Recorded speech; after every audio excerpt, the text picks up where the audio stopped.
Hi students. Last day we have ended our session with the role of UN Secretariat. UN Secretariat's role ആണ് നമ്മൾ last discuss ചെയ്തത്. Okay. Now moving on to the Economic and Social Council. It is the heart of UN system to advance three dimensions of sustainable development.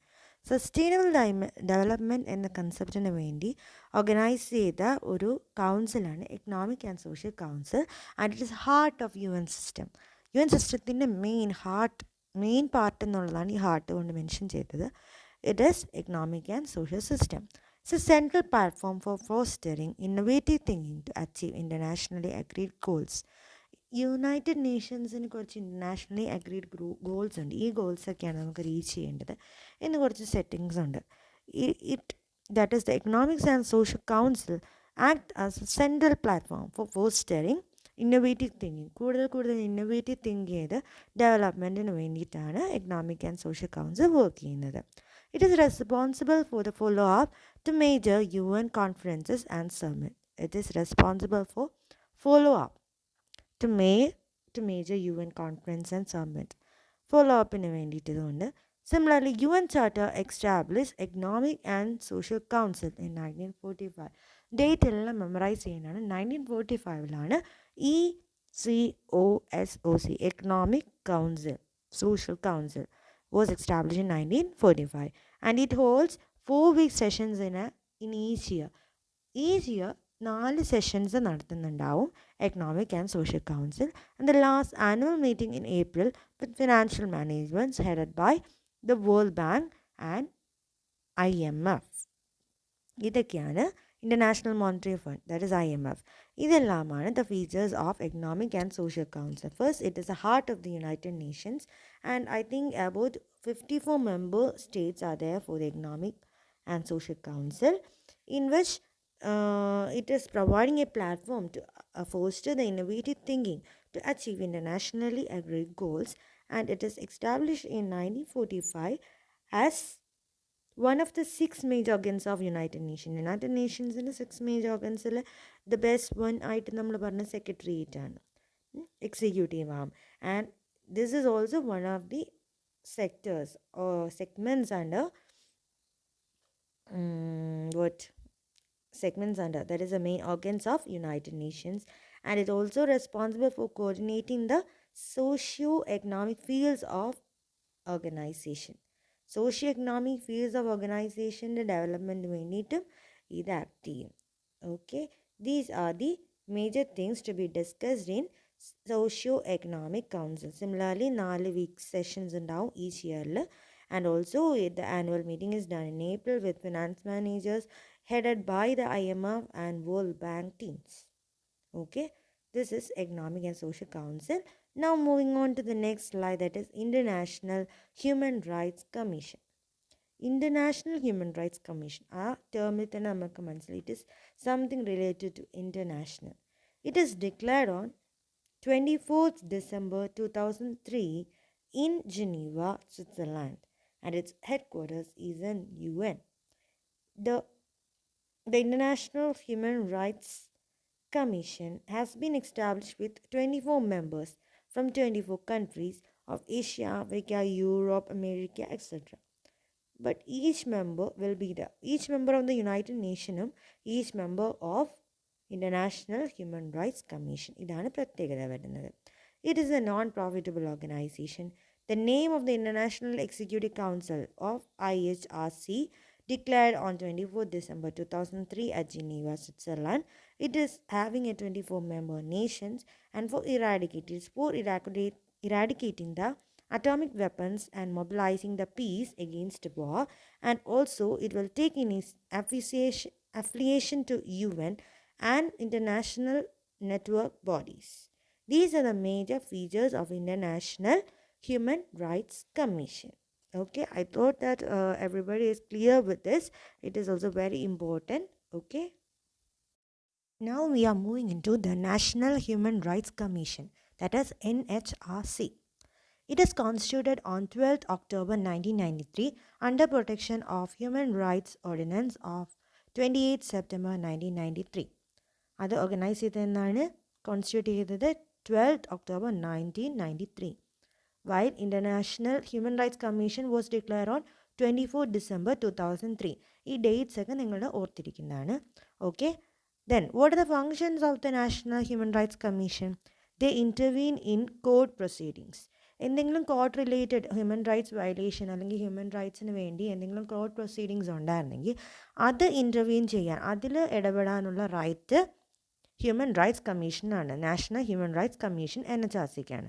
Second one, enquire in to violations of the government. ഇപ്പോൾ ഏതെങ്കിലും government plans നമ്മളുടെ human റൈറ്റ്സിനെ എതിരെ ആണെങ്കിൽ, ഇപ്പോൾ right to ഫ്രീഡത്തിനെതിരെ നമ്മൾ government എന്തെങ്കിലും ഇപ്പോൾ കൊറോണ സീസണിൽ നമുക്ക് റൈറ്റ് ടു ഫ്രീഡത്തിന് കുറച്ചൊരു ബ്ലോക്ക് വന്നിരിക്കുകയല്ലേ. പക്ഷെ നമുക്ക് ഈ ഏരിയയിലേക്ക് റെസ്ട്രിക്റ്റഡ് ആണ്, അങ്ങോട്ട് റെസ്ട്രിക്റ്റഡ് ആണ്. Many places are being blocked by the police and other government officials. So അങ്ങനെയുള്ള case, in this case we can claim because it is for our safety and for the health. അത് ഇനി എന്തെങ്കിലും കൊണ്ട് നമുക്കിങ്ങനെ curfew government പോളിസീസിലൊക്കെ വരികയാണെങ്കിൽ it can be dealt by the Human Rights Commission and they can inquire into that issue. Third one, review factors inhibiting human rights. ഇപ്പോൾ എന്തുകൊണ്ടാണ് ഇപ്പം ഈ പറഞ്ഞ കൊറോണ കാരണം നമ്മളെ ബ്ലോക്ക് ചെയ്തിരിക്കുന്നു. ഇപ്പോൾ ബ്ലോക്ക് ചെയ്യാനുള്ള കാരണം എന്താണെന്ന് മനസ്സിലാക്കാനുള്ള റൈറ്റും ഹ്യൂമൻ റൈറ്റ്സ് കമ്മീഷനുണ്ട്. അത് നമ്മളുടെ സേഫ്റ്റിക്ക് വേണ്ടിയിട്ടാണ്, അത് സ്പ്രെഡ് കുറയ്ക്കാൻ വേണ്ടിയിട്ടാണ് നമ്മൾ കണ്ടെയ്ൻമെൻറ്റ് അല്ലെങ്കിൽ ലോക്ക്ഡൗൺ വെക്കുന്നത് എന്ന കാര്യങ്ങൾ, അതിനുള്ള റീസൺസ് എൻക്വയറി ചെയ്യാനുള്ള റൈറ്റ് ഹ്യൂമൻ റൈറ്റ്സ് കമ്മീഷനാണ്. ദെൻ ഫാക്ടേഴ്സ്, ഏതൊക്കെ ഫാക്ടേഴ്സാണ് ഇതിനെ ഇങ്ങനെ നമ്മൾ റെസ്ട്രിക്റ്റ് ചെയ്തത്? It can be reviewed by the national human rights commission. Next, study treaties and other international instruments. കുറേ ട്രീറ്റീസ് ഉണ്ടാവും, ഹ്യൂമൻ റൈറ്റ്സ് കമ്മീഷൻ ബേസ് ചെയ്തിട്ട് കുറേ ട്രീറ്റീസ് ഉണ്ടാവും. വിമനെ പ്രൊട്ടക്റ്റ് ചെയ്യാൻ, ചിൽഡ്രനെ പ്രൊട്ടക്റ്റ് ചെയ്യാൻ, വൾനറബിൾ ഗ്രൂപ്പ്സിനെ പ്രൊട്ടക്റ്റ് ചെയ്യാൻ, അങ്ങനെ കുറേ ട്രീറ്റീസ് ആൻഡ് ഇൻ്റർനാഷണൽ ഇൻസ്ട്രുമെൻറ്റ്സ് നമുക്കുണ്ട്. നേരത്തെ ഡിസ്കസ് ചെയ്തായിരുന്നു കുറച്ച് international instruments. It will be discuss later too, കുറച്ച് എക്സ്പ്ലനേഷൻ പഠിക്കുന്നുണ്ട്. ഇൻ ദാറ്റ് ഓൾ, അതിനെ പറ്റിയിട്ടുള്ള ട്രീറ്റീസിൻ്റെ അല്ലെങ്കിൽ ഈ കാര്യങ്ങളൊക്കെ പഠിക്കാൻ വേണ്ടിയിട്ടും ഹ്യൂമൻ റൈറ്റ്സ് കമ്മീഷനാണ് റൈറ്റ് ഉള്ളത്. Then undertake and promote research in the field of human rights. Human റൈറ്റ്സിൽ ഓരോ ദിവസവും ഓരോരോ മാറ്റങ്ങൾ നമ്മൾ കൊണ്ടുവരുന്നുണ്ട്. ഇങ്ങനെ ഫ്രീഡത്തിൽ ഇങ്ങനെ ഉണ്ടാവും, അങ്ങനെ ഉണ്ടാവും.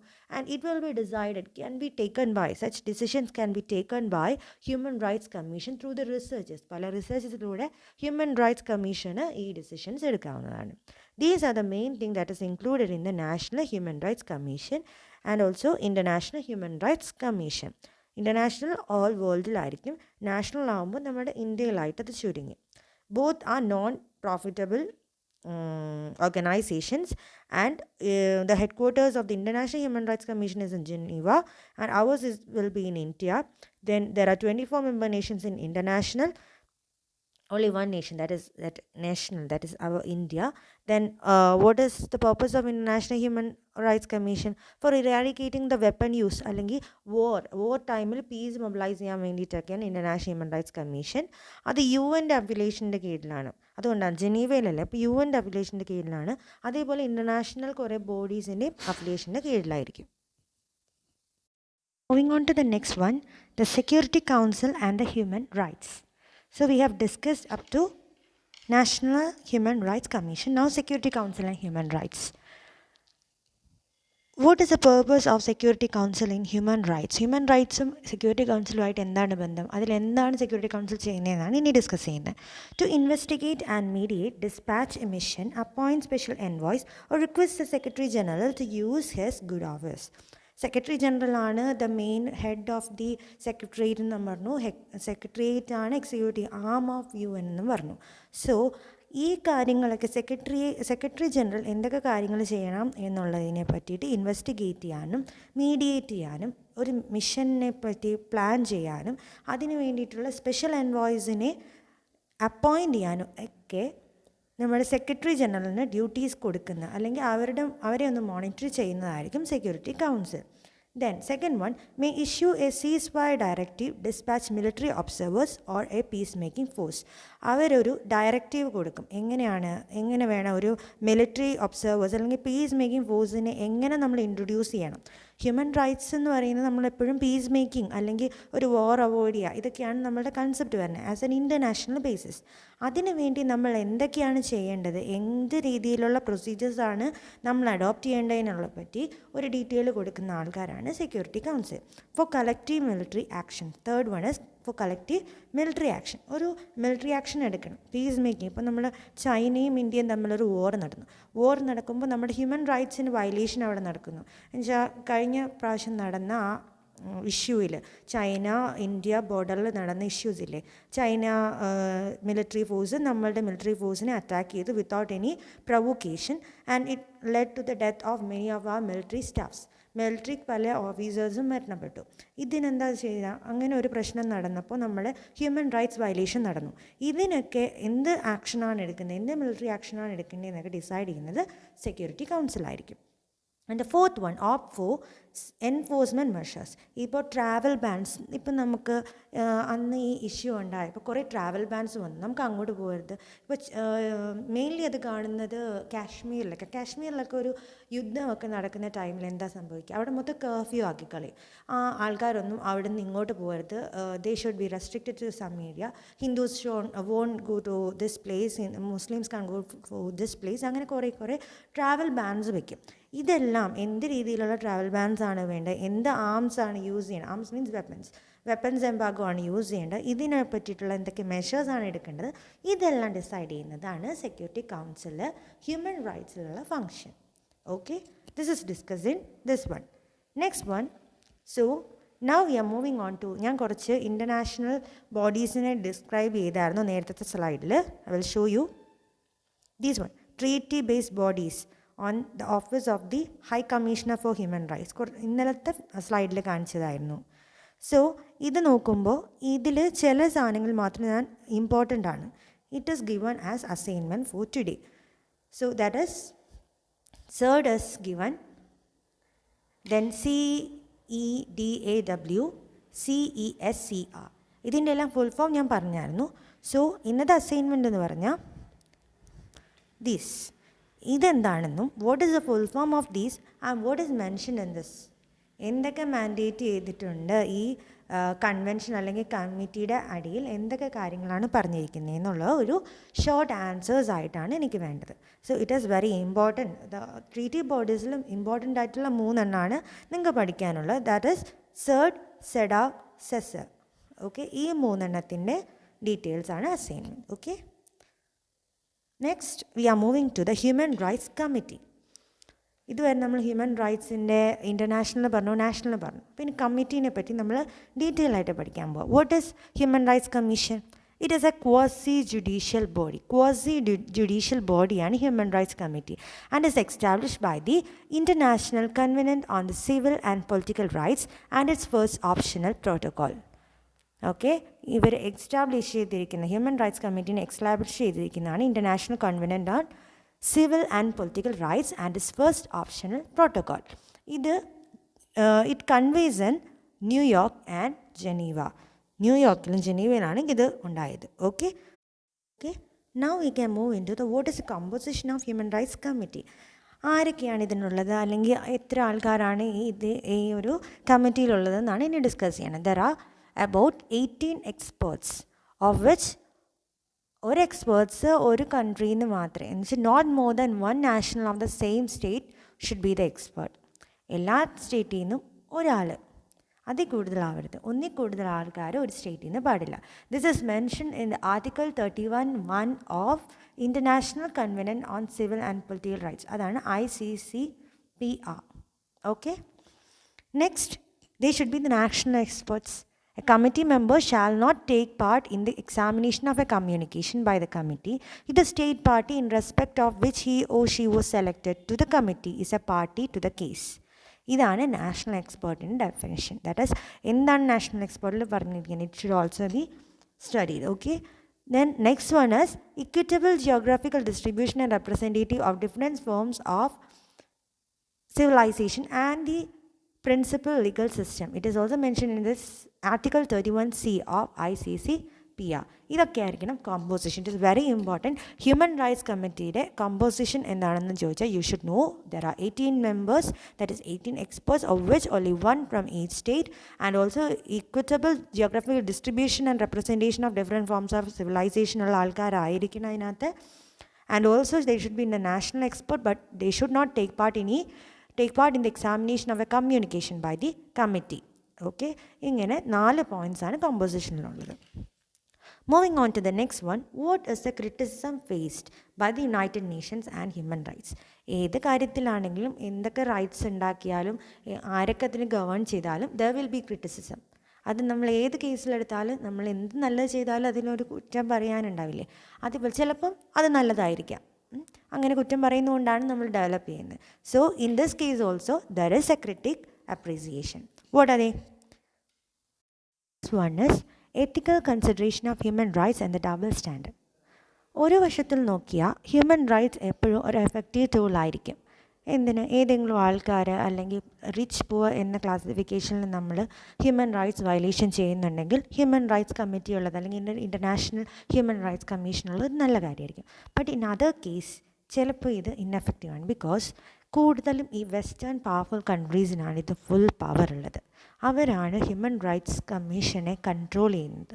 സോ അത് ചിലപ്പം ഈ ഹ്യൂമൻ റൈറ്റ്സ് വയലേഷൻ ആ കൺസെപ്റ്റൊക്കെ ഇവരുടെ എക്കണോമിക് ആൻഡ് മിലിറ്ററി ഇൻട്രസ്റ്റിന് വേണ്ടി അവരുടെ എക്കണോമി വളർത്താനും അവരുടെ മിലിറ്ററി ഫോഴ്സിന് വേണ്ടിയിട്ടും ഈ ഹ്യൂമൻ റൈറ്റ്സ് കമ്മിറ്റീനെ അല്ലെങ്കിൽ ഈ ലോവിനെ എക്സ്പ്ലോയിറ്റ് ചെയ്യുന്നത് നമ്മൾ കാണുന്നത്. That is ethical consideration of human rights and the double standard.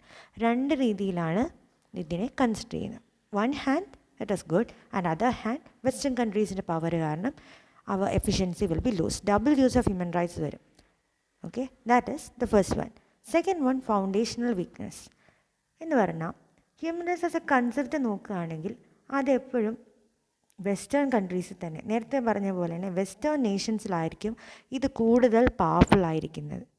So അവരെന്ത് ചെയ്യും? ഈ വൾനറബിൾ ആൾക്കാരെ സേവ് ചെയ്യാൻ എന്ന രീതിയിൽ അവരുടെ ലിബറേഷന് വേണ്ടി അവർക്ക് കുറച്ച് ഇമ്പോർട്ടൻസ് കൊടുക്കാൻ വേണ്ടിയിട്ട് എന്നൊക്കെ പറഞ്ഞിട്ട് നമ്മളുടെ ഈ ഹ്യൂമൻ റൈറ്റ്സിനെ ഒരു പൊളിറ്റിക്കൽ വെപ്പണായിട്ട് യൂസ് ചെയ്യുന്നുണ്ട്. വെസ്റ്റേൺ കൺട്രീസാണ് ഇത് മെയിൻലി ചെയ്യുന്നത്. This is another criticism. And the third one, moral legitimacy of വാർ. എപ്പോഴും ഈ ഹ്യൂമൻ റൈറ്റ് വയലേറ്റ് ചെയ്തു എന്ന് പറഞ്ഞിട്ട് ഒരു വാറിലേക്കാണ് അത് അവസാനം പെടുന്നത്. ഹ്യൂമൻ റൈറ്റ്സ് വയലേഷൻ കാരണമാണ് വോർ സംഭവിച്ചത്. ഇപ്പോൾ നമ്മൾ JNUയുടെ കേസ് എടുത്താൽ JNUവിൽ ഒരു കുട്ടി മരിച്ചു. അതിൻ്റെ ടീച്ചറിന് കിട്ടിയ ബാഡ് ഇംപ്രഷനിൽ സംഭവിച്ചതാണെന്ന് പറയുന്നു. ബട്ട് അത് later when to something political, എല്ലാം പൊളിറ്റിക്കലായിട്ട് മൂവ് ചെയ്തു. നമ്മൾ അങ്ങനെ ഉദ്ദേശിച്ചല്ല ചെയ്യുന്നത്. But they change it. അത് ചിലപ്പോൾ പാർട്ടി ആവാം, അല്ലെങ്കിൽ ഏതെങ്കിലും ഒരു പവർഫുൾ ഏതെങ്കിലും ഒരാൾക്കാരാകാം. This is called the moral legitimacy of war. It can lead to war. ഒരു ഹ്യൂമൻ റൈറ്റ് വയലേഷൻ എന്ന് പറഞ്ഞിട്ട് അത് വാറിൽ അവസാനിക്കുന്നു. These are the 3 criticisms of human right.